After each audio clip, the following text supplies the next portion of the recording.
कंचन के पास चला जाए आज के सारे इंपॉर्टेंट स्टॉक्स इन न्यूज जानने के लिए। कंचन, गुड मॉर्निंग, क्या कह रडार पे?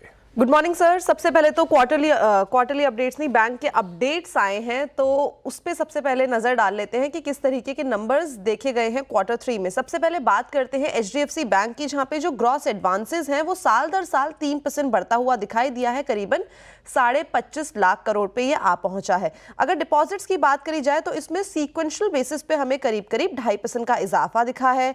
ईयरली बेसिस पे ये करीबन 15.5% बढ़ते हुए दिखाई दिए हैं। वहीं अगर कासा डिपॉजिट की बात करी जाए तो इसमें ईयरली हमें करीब 4.5% की एक अपसाइड देखने को मिली है। टाइम डिपॉजिट में भी करीबन 22.5% का इजाफा दिखा है और ये आ पहुंचा है 16.91 लाख करोड़ पे।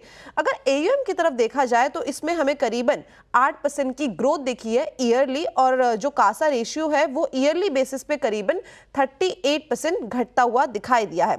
इसके बाद बात कर लेते हैं इंडसइंड बैंक की, जहां पे एडवांसेस हमें साल दर साल 12% बढ़ते हुए दिखाई दिए हैं, लेकिन डिपॉजिट्स की बात करी जाए तो ये 1% घटे हैं ईयरली बेसिस पे। रिटेल डिपॉजिट्स भी करीब 3.5% बढ़ते हुए दिखाई दिए हैं। वहीं कासा रेशियो में करीबन 39% का एक डाउन ट्रेंड हमें देखने को मिला है।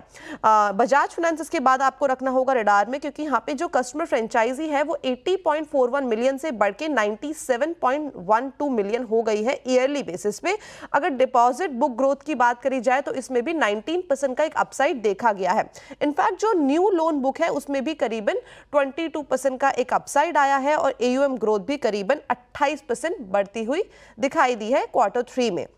अब बात करते हैं बंधन बैंक की, जहां पे जो लोन ग्रोथ है उसमें हमें करीबन साल दर साल 15% का अपसाइड देखने को मिला है। टोटल डिपॉजिट भी करीबन 20% बढ़ते हुए नजर आए हैं। कासा डिपॉजिट की तरफ नजर डाली जाए तो यहां पे भी 5.5% का इजाफा देखा गया है। इनफैक्ट अगर जो रिटेल डिपॉजिट है वो भी करीब 16% तक बढ़ते हुए नजर आए हैं।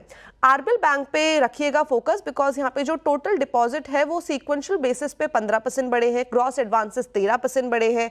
अगर क्वार्टर 3 में रिटेल एडवांसेस की तरफ नजर डाली जाए तो वहां पे भी करीबन 20% का इजाफा देखा गया है साल दर साल में, और जो होलसेल एडवांसेस हैं वहां पे भी करीबन 5% की बढ़त आई है। लेकिन जो कासा रेशियो है वो हमें साल दर साल तो बढ़ता हुआ दिखाई दिया है, लेकिन क्वार्टरली बेसिस में ये करीबन 3% घटा है। एयू स्मॉल फाइनेंस बैंक, जहां पे टोटल डिपॉजिट साल दर साल और क्वार्टरली बेसिस में बढ़ के आए हैं। अगर क्वार्टरली बेसिस पे देखा जाए तो ये नंबर 2.5% बढ़ के 1.12 लाख करोड़ पे आ पहुंचा है। वहीं ग्रॉस एडवांसेस में भी करीबन 5.5% की बढ़त देखी गई है।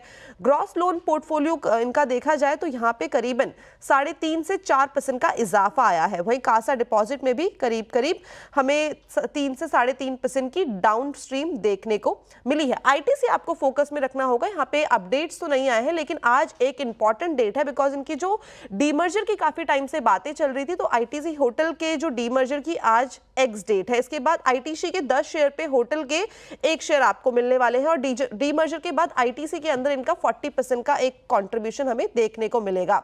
कोटक महिंद्रा बैंक को रखना होगा फोकस में, बिकॉज जो इनके चीफ ऑपरेटिंग ऑफिसर और चीफ टेक्नोलॉजिकल ऑफिसर हैं उन्होंने रेजिग्नेशन दे दिया है, और ये रेजिग्नेशन जो इफेक्टिव है वो होगा 15 फरवरी से।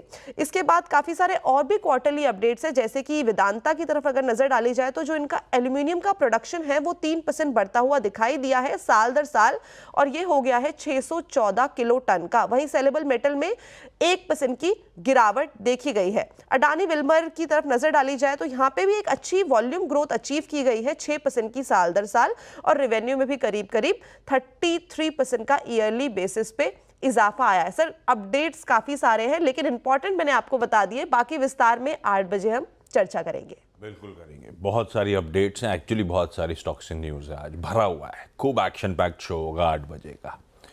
लेकिन इस समय एक काम करा जाए, छोटा सा ब्रेक ले रहा हूँ। ब्रेक के उस पर जब लौटूंगा तो आज का इवेंट्स कैलेंडर और साथ साथ कमोडिटी स्ट्रैटेजी